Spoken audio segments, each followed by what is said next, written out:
This episode of Rookie Hunter is brought to you by the Wild Sheep Foundation.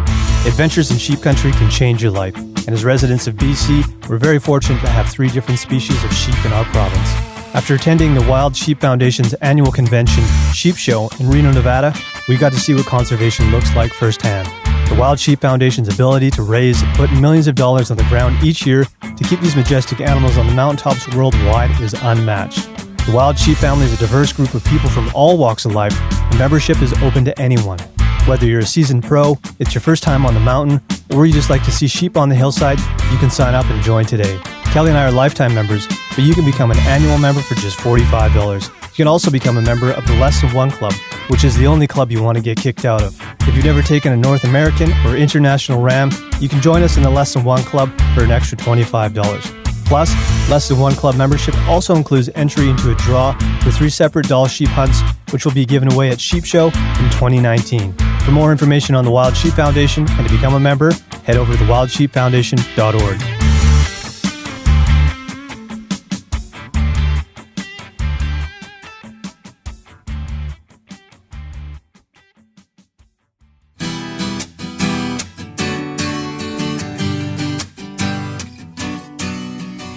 Hey guys, welcome to episode 75 of Rookie Hunter.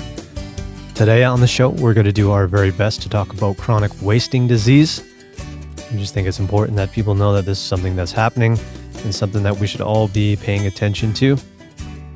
Talk about my hunt from earlier this week.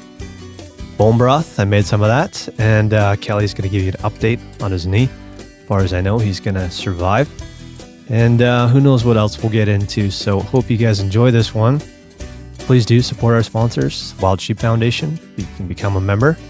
North Arm Knives. Treat yourself to something nice. And head over to our website, which is theRookieHunter.com. Everything's up there. We're updating the blog a little bit more regularly with links to everything we talk about on the show. All of our contact information is there, so feel free to get in touch. We're getting lots of messages from you guys. Keep those coming. Let us know what you're up to, how your hunts are going, what you've been cooking. All that stuff is great. So let's get into this episode. Sit back, relax. Oh boy. Sober September has rolled into sober October. We got 15 more days to go. But you guys are enjoying cold ones. Crack one and enjoy episode 75.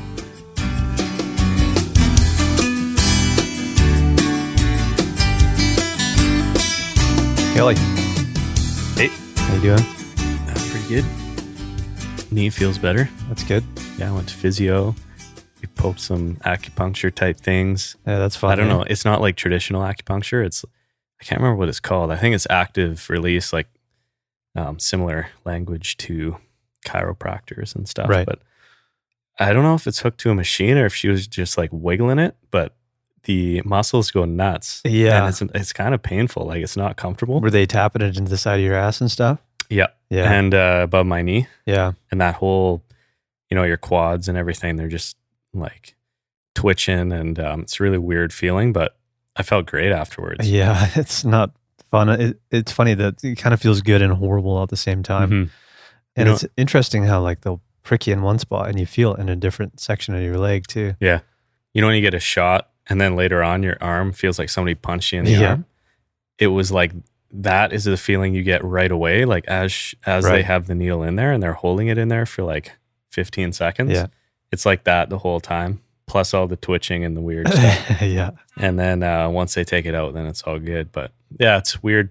And lots of good exercises and stretches. And so, yeah. That's good. Take it easy until we head up north. Mm-hmm. Good. The beautiful thing about where this studio is I can see up into the mountains and I can see snow.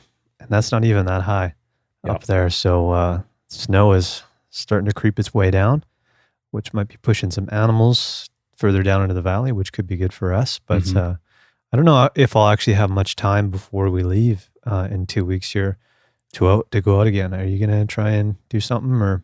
I'm going to be going back to visit family over Thanksgiving. Yeah. Canada Thanksgiving. And then we basically have a week after that before we leave. So I don't know if I will or not. And I also don't, like you say, I don't want to mess up my knee. So That was kind of my first priority. But yeah, I'd love to get out just for a quick morning or afternoon. See what happens. Mm-hmm. It seems like perfect time to be going now, but yeah, I just got too much to do before we go, and things happening on the weekend, this weekend, and then next weekend, Kevin and I are gone on the Sunday. Yep. So it's coming up quick, man. I'm excited. Started to realize though I got to do a bit more prep as far as planning my meals and getting those ready and making sure I've got all the gear I want to bring and seeing what that looks like. And then that's it. We hit the road. Mm-hmm. Strap the canoe to the roof and peace out. Yeah. I guess we're bringing one canoe. Yeah. We could technically bring two, but it's kind of getting to the point now where I think the water, like couple folks on water, a couple folks on land, is a good plan. It's kind of nice. Look for sign and take it from there. I'm hoping we can rip down some of these streams. Like they're pretty small. Mm-hmm. You know, if we could go down them, then it wouldn't be too hard to get back up them either. Yep. I don't know. I'm very interested to see what it's going to look like and what we could turn this trip into as far as, what we've talked about before with the way the area is and that. But yeah, it's going to be cool, man. And before we started rolling here, we were talking about bringing some fishing rods along too and doing some of that if there's time for it. And if I'm going to be out in the canoe, then I might as well drag a line behind the boat too. So see what happens. Definitely. Well, we said we would do some research on chronic wasting disease. We're not experts. You did reach out to an expert though, and unfortunately she's gone for the next couple of weeks. So maybe we'll follow back up on this when we get back from our trip up north and she can fill us in on a few things. But we sourced some information from various spots. Where we got that stuff, I got most of it from Government Canada website and a bit of it from Wikipedia. We'll put up links to that stuff.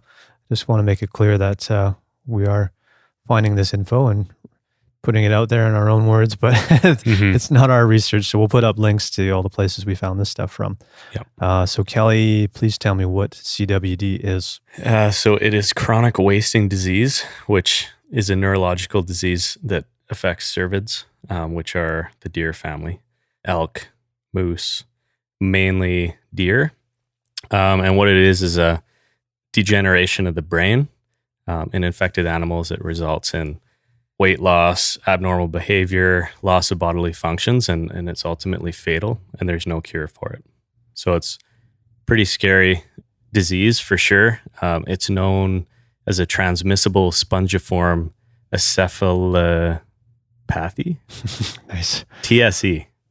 Leave those words to the expert. Yeah, and it's actually part of another. So everyone's heard of mad cow disease. Yeah. And I don't think everyone's heard of Creutzfeldt-Jakob disease, but that's basically a human form. Right. And what happens is the brain shrinks.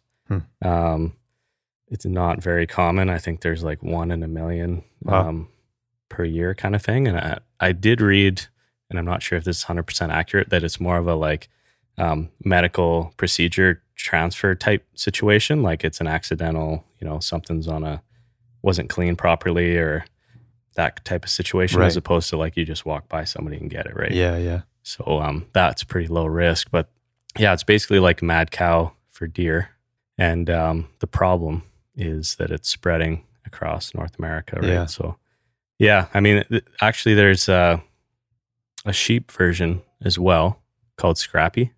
Okay. So there's a couple different variations of this, and we're just going to focus on the CWD version. Yeah, sure.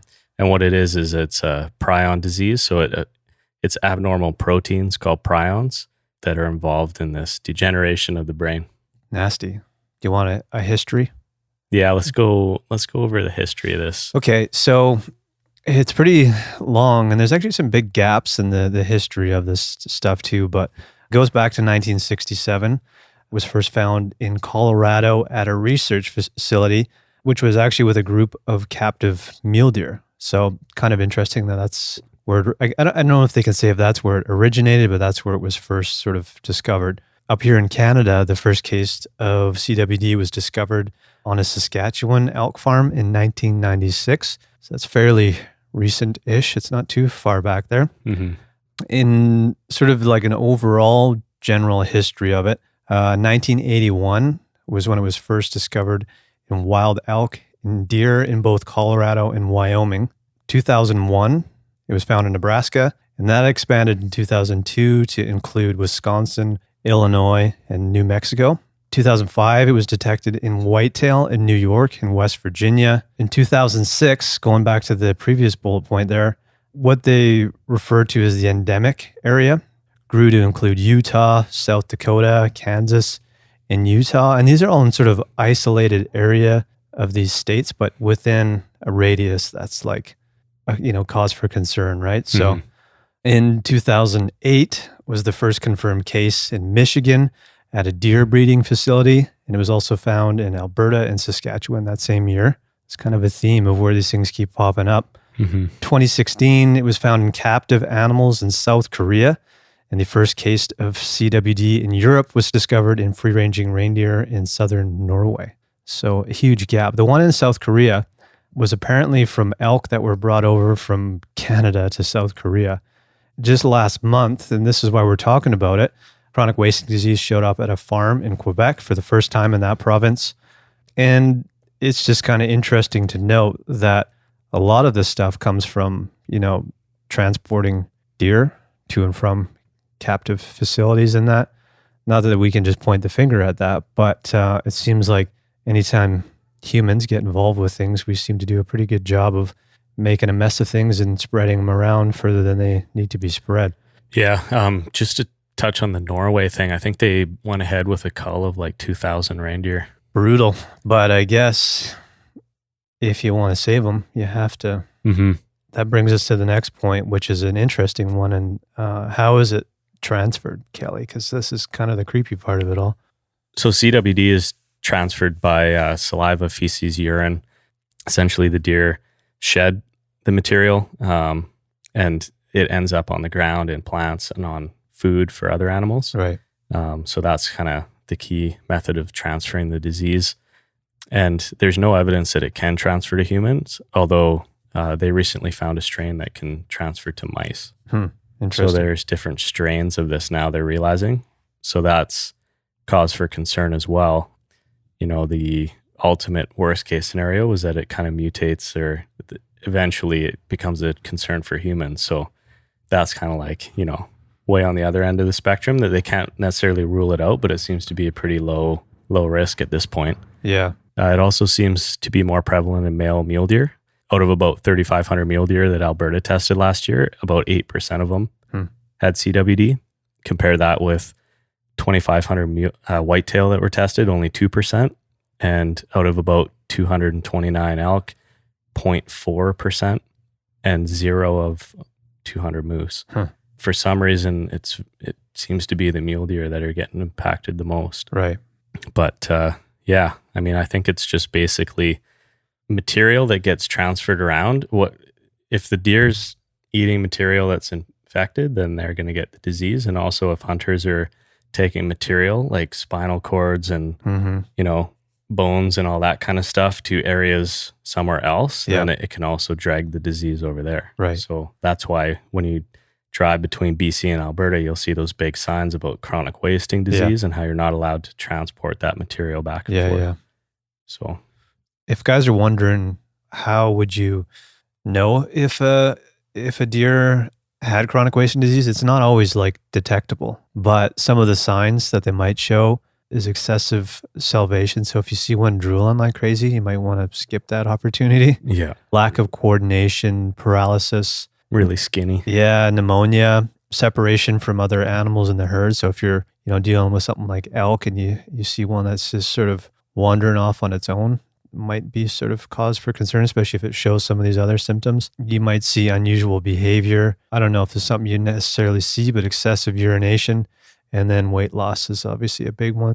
The signs of it, you might be able to witness them for a few weeks to a few months before the animal finally dies. But sometimes the only visible thing is like symptoms of pneumonia, which you might not notice from a distance, right? Yeah, I've heard that sometimes it can take 18 months before they show clinical signs of this. So it's kind of scary that it could have it for 6 months.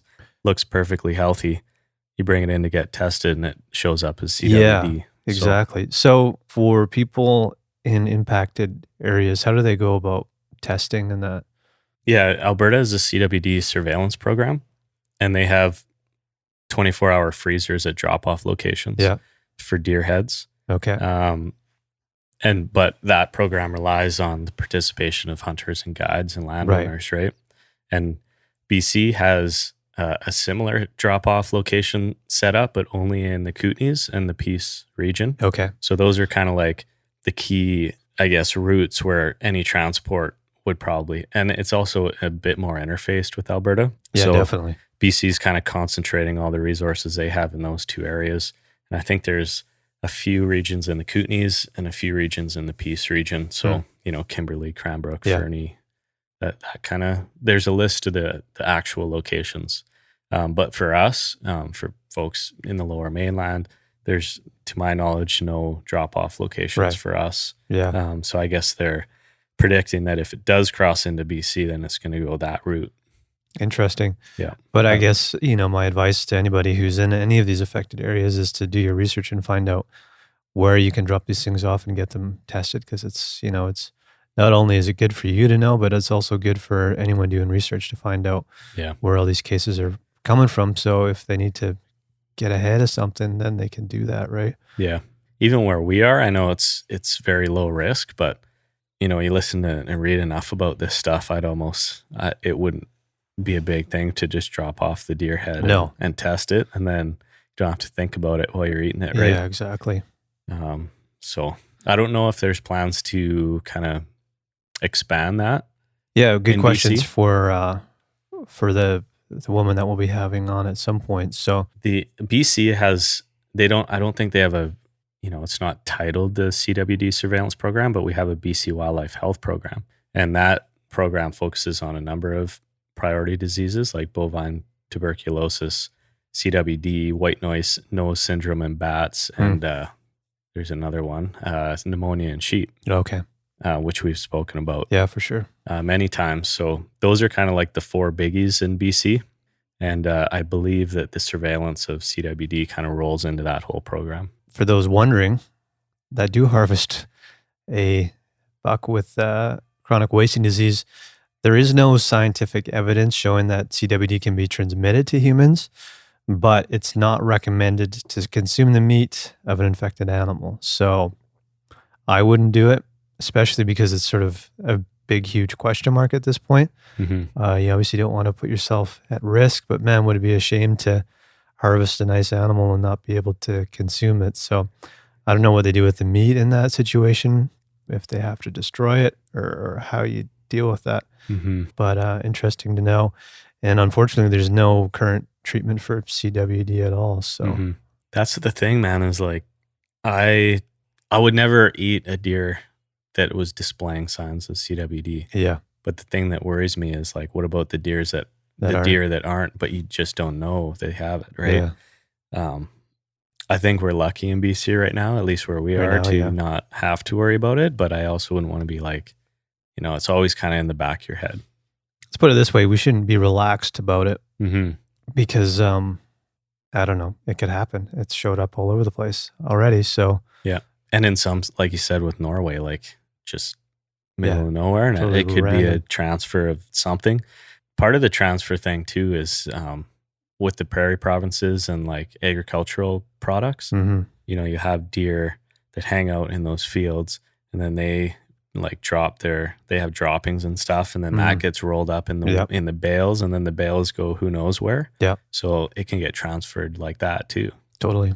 So yeah, it's once you know where it is, I think you really got to focus a lot of effort and try to contain it and prevent it. In Quebec, I think they've sort of have a radius that they're dealing with within that farm, and they're probably going to wipe out a whole whack of deer in there. But they've completely stopped hunting in that area for now. So I don't know if there's going to be a cull, if that's the next step. But they're really watching on people, making sure that they're not going into that area to hunt because they want to stop this thing right away. So I guess we'll keep an eye on the Quebec side of things. I don't know if there's any recent news related to that, but I'm sure there will be more. So yeah, keep an eye on it. There's also a CWD distribution map that you can check out. We'll add that link Nice. too. We'll put all the stuff in the actual show notes. We'll put it up on our blog as well. But yeah, we'll make sure all that stuff is there because it's important to check out. So we'll find as many links as we can for as many different places.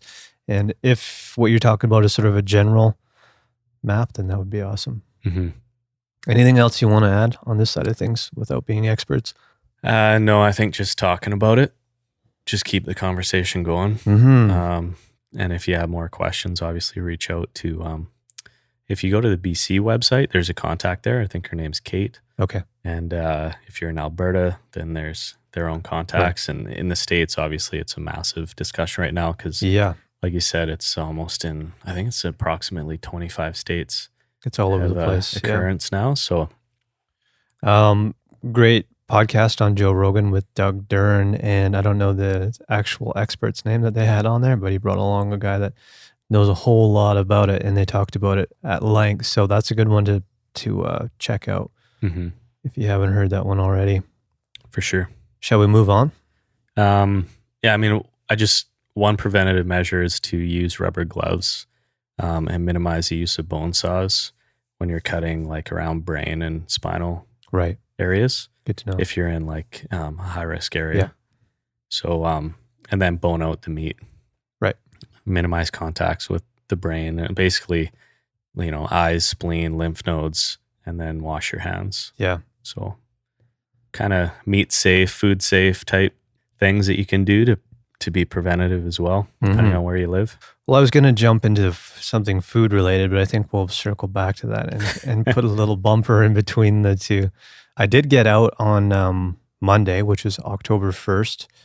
For us in BC, that means we moved to any buck for both whitetail and mule deer. So I was excited to get out. I went to an old area that you and I have done well in the past. We've kind of talked about this area on and off. And so I decided to go and check it out and sit in the old spot.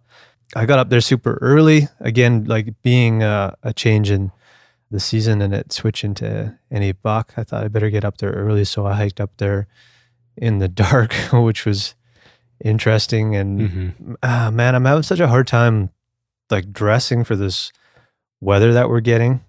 So what I was wearing was just kind of regular stuff. I had my boots on. I wear 2 pairs of socks, merino, base layer, Timberline pants, and my hoodie. And that was it to hike up.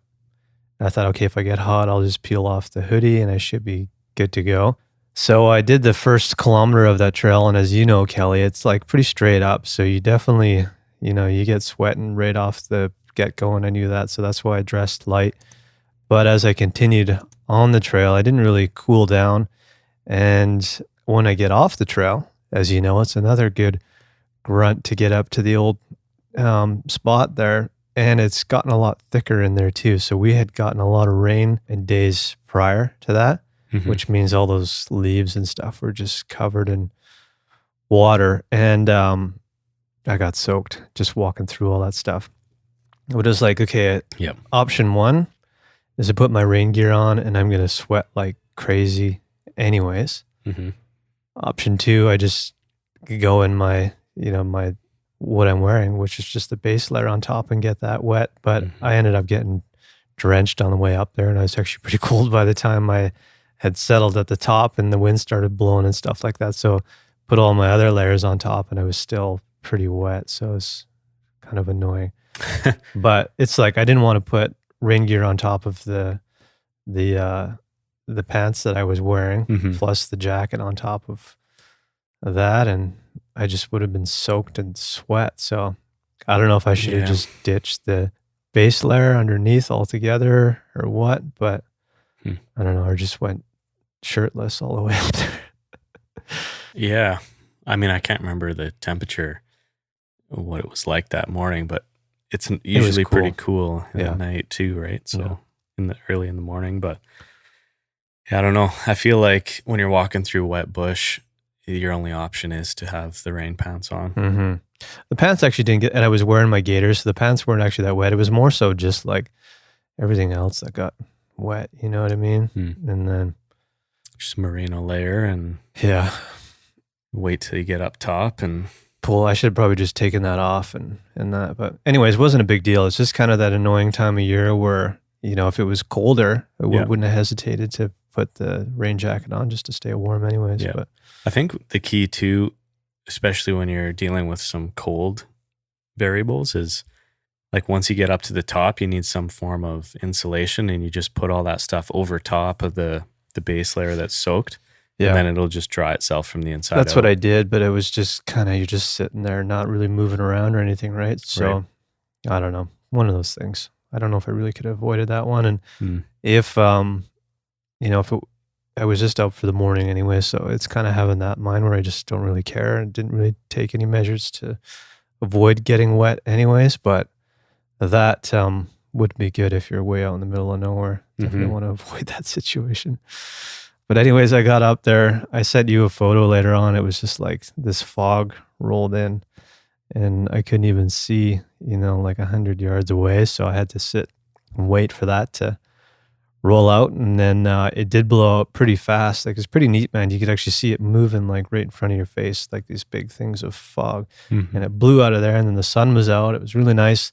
And then fog rolled in again after that. So it was kind of annoying to say the least, but for sure. No real sign. I didn't even see any does. I didn't see any bucks. I didn't see anything but chipmunks and a woodpecker. So yeah, we keep going back and we keep getting blanked, but yeah, it's so hard to go to that spot, and it's just the way that things work. But to have gone there in previous, this is 3 years back now or something like that, and it was just crazy the amount of activity we saw in there. And then to go up now, it's a ghost town. There's nothing going on, man. Maybe we just scared them away. Could be. Yeah. So anyways, that was my day out there. Always nice to be out anyways. Yeah.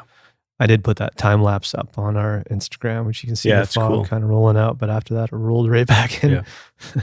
See, when we get into situations like this where a spot we thought would have activity is no longer having activity, that's when I'd rather throw a Hail Mary and learn about a new area. Yeah, which is what we did, but it was like, I had the morning to go and like, you got a day, a day thing. Yeah. The challenge, obviously, like we've talked about with going to new places, is usually it has to be an overnighter. Mm-hmm. Otherwise, you're driving quite a ways just to get there. And, yeah, exactly. Yep. Oh, well. Yeah. I just wanted to touch on the BC Wildlife Federation email that came out. So we talked about the moose bans, the potential moose bans. Yeah. With regards to First Nations that wanted to shut it down based on wildfire and low population of moose and all that kind of stuff.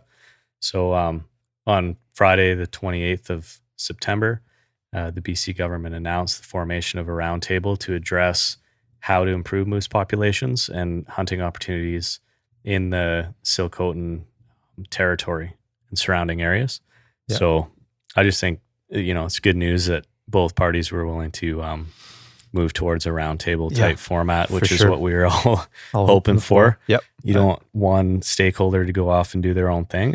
We all want the same thing. Yeah, exactly, man. So that's good. Yeah, happy to see that. And I'm glad you remembered that article because I read it and then forgot about it. So we can put a link up to that one too. Yep. Cool, man. So I made some bone broth last week. Do you like broth? Have you had it? I mean, I've had it just for, the standard soup and cooking type situations, but I haven't actually had, just broth and then ate it as soup, just like that. It's actually become quite popular among hipsters, I think. There's places where you can go and just buy a cup of, like beef marrow broth or chicken, or you can choose from a whole list of different stuff. So do you want to know how I did it? Because it's pretty easy. Yeah, definitely. And I think like broth, if you look up sort of like some of the health benefits of it, it's really good for you. And it's one of those things that like when you get into this time of year, when it starts to get cold again, to have a nice warm cup of broth, if you're feeling like shit, like you're kind of fighting the cold right now, it'd be a perfect time to have that because it's really good for your immune system. I am a fan of miso soup. Yeah, it's kind of like it has that same feel to it, what I mean? It's like comfort food. Yeah. And like even, to heat up a thermos with some broth in it while you're hunting on a cold day is pretty nice. And actually one thing I saw today when I was just doing a quick bit of research for this was Hank Shaw We've had him on the show before. He has a bone broth thing that you can look at as an example too, if you want. And he'll make fresh pasta and just put it right into the warm broth and eat it like that, which sounds really freaking good, actually.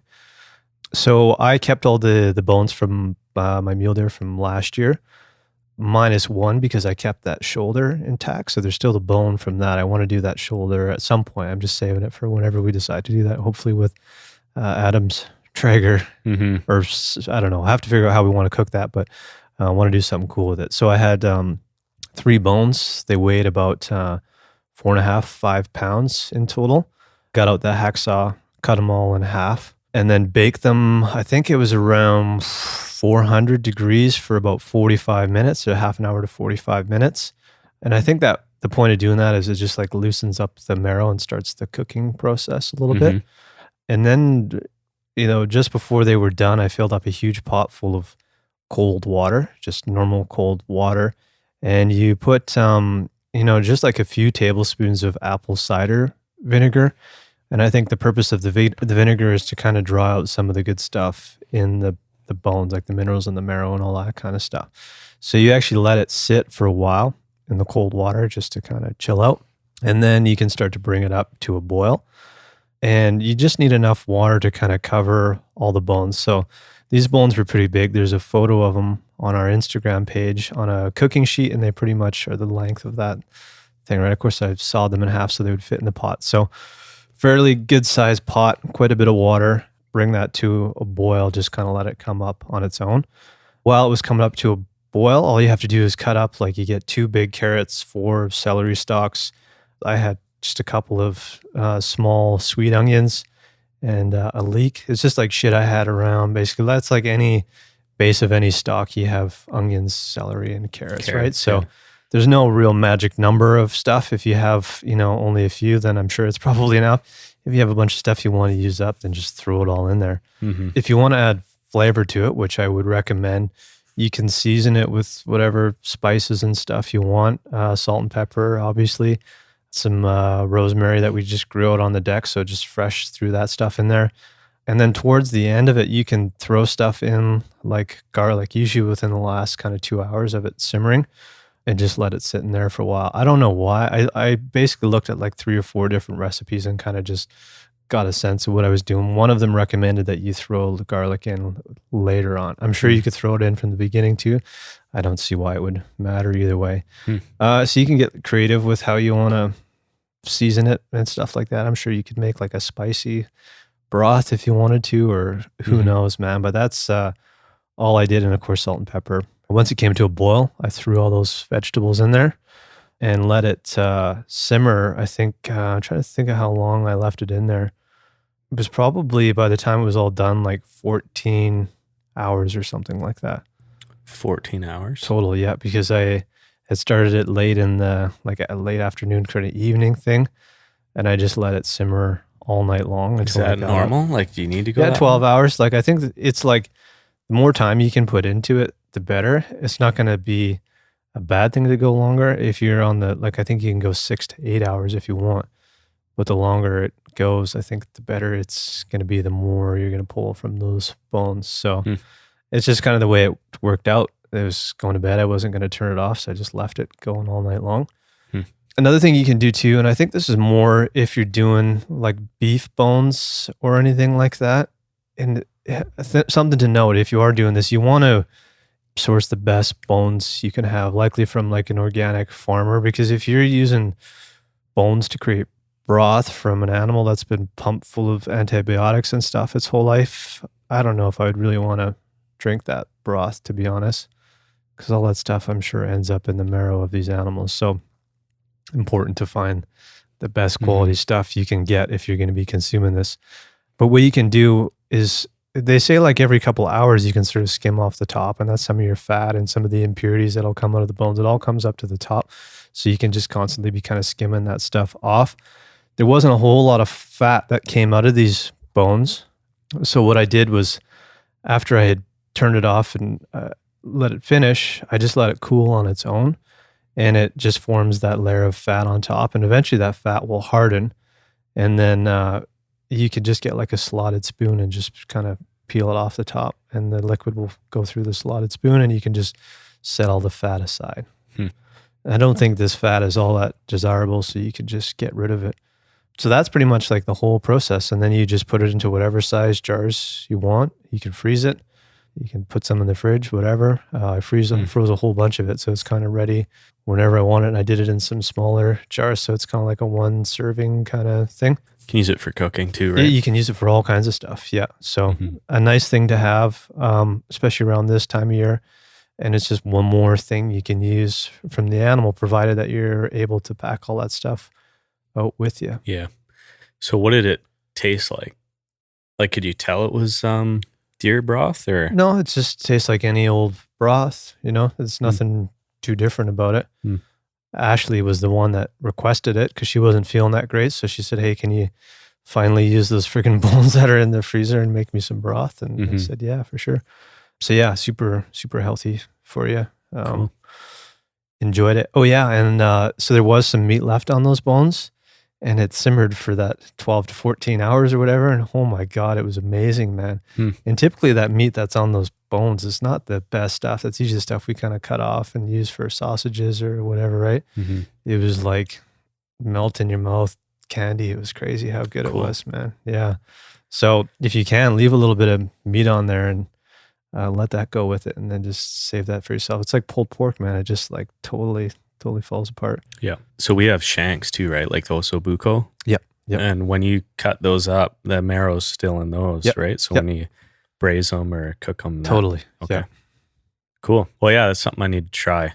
Obviously. Yeah, for sure, man. That was the cool thing about this last deer that I got last year, was that I did a whole bunch of different, because we always kind of do the same stuff, you know what I mean? So try some, we got the shoulder, we got the osobuco kind of stuff that's ready to be cut up, and then save some of the bones too for broth. So fun to do some different stuff.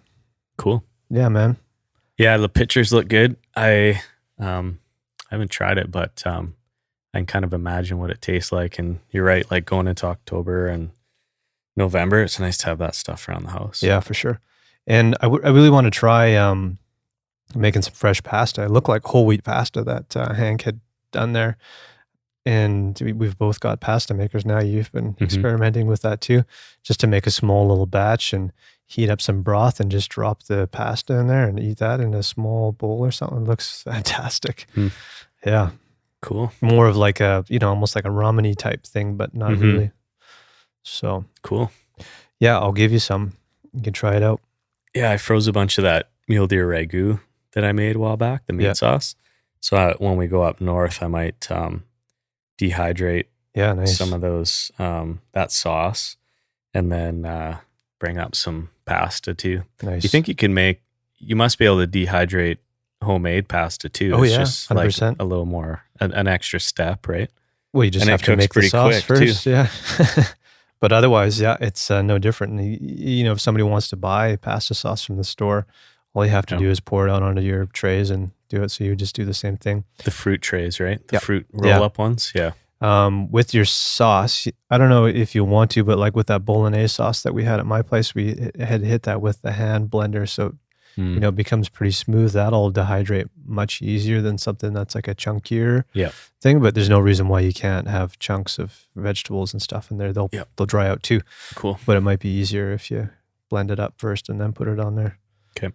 I have one more thing I'll share with you, but anything else you wanted to add to this episode? No, I'm kind of doing an inventory in my head to see if I have any bones in the freezer, but I don't think I do, other than the stuff that was bone in that you gave me from your deer. But I don't think it's anything that I will be removing the meat from and then using the bones separate. It'll be stuff that I braise like in a whole piece. Yeah. So I might not be able to do the broth right now, but if we get a moose, then we can do some Flintstone size. Yeah, man. And bone broth. After making this broth, we might not be able to bring all the bones, but if even just a couple of moose bones are going to go a long way. So again, I think we should make an effort to bring as much of that stuff back as we can. Yep. I found a recipe, was there anything else? No, that was it. Okay. I found a recipe for testicles. So I'm going to bring this recipe along. Just because? Well, because it was part of the if we fell off the wagon. Yeah. We did make it through September. We did. We've made it this far. I don't know. Nobody's been checking in on Kyle. He could be wasted right now. Yeah, but he has to work in an environment that doesn't allow for... He's out of camp now though, right? Yeah, but he's going back again. Oh, so then he needs like a period of, you can't drink X days before. Cool. So I don't think he has a lot of time to mess this up, but we'll assume that he's okay. But even if none of us fail the challenge, I'm going to bring this recipe up there because it actually sounds really good. I don't know, man. Like tongue, I'm willing to try. I don't know if I want to make the leap straight to the nuts. We're doing it. So basically, they're like, what you do is you take the testicles, and it's same with like bull's testicles or any testicles, whatever you fancy. You boil them, you cook them that way.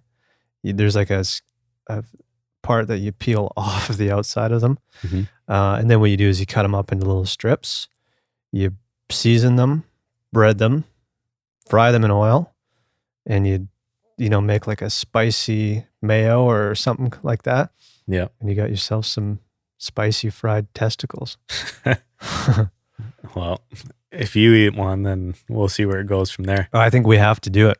The one thing I do want to try though is heart. Yeah, that too. We have to take the heart. Yep. This time. Yeah, for sure, man. So I don't know. Even if I think we should try the testicles because they are edible, and it makes for some good laughs, and who knows, it might be really good. Yeah. I'll show you the recipe. It's good. You first. I'll do it. I'm not afraid. And if they're absolutely disgusting, well, then they can go straight in the fire. Oh man, I think when we see the size of them, it's like size of softballs. It's funny because I was looking up the recipe, just like, just to have a recipe on hand. And then as I looked at it, I'm like, that sounds pretty good. I don't even think Renella's gone that far, has he? I'm sure he has. So new season's up on Netflix. I've actually watched the whole thing. Nice. It's pretty good. Sweet. Well, we've got a guest lined up for tomorrow. I think that actually won't come out until a couple of weeks from now. Mm-hmm. While we're gone, we'll set that one to release. And but we'll be back next week. It'll be our final podcast before we head north. And you'll still be hearing from us while we're gone. So we'll set stuff up and have it coming out while we're there. But yeah, we've only got one more podcast and then we're out of here, man. Yep, time's flying. Time is flying. So got a lot of stuff to do between now and then. Yeah, I know. I got work and prep and everything all kind of starting to pile up. So I got to get ahead of this shit this weekend. Yeah, me too. Yeah. Then we can just enjoy it, not stress. For sure. Cool, man. I think that's all I got. Cool. Me too. Okay. Cheers. This episode of Rookie Hunter was also brought to you by North Arm Knives. North Arm Knives are handcrafted and sold directly through a father and son team right here in British Columbia. Choose from a selection of outdoor knives, kitchen knives, and custom engravings from northarmknives.com. They ship internationally and guarantee all of their work. Kelly and I have put their products to the ultimate test and give them our stamp of approval. Head over to northarmknives.com.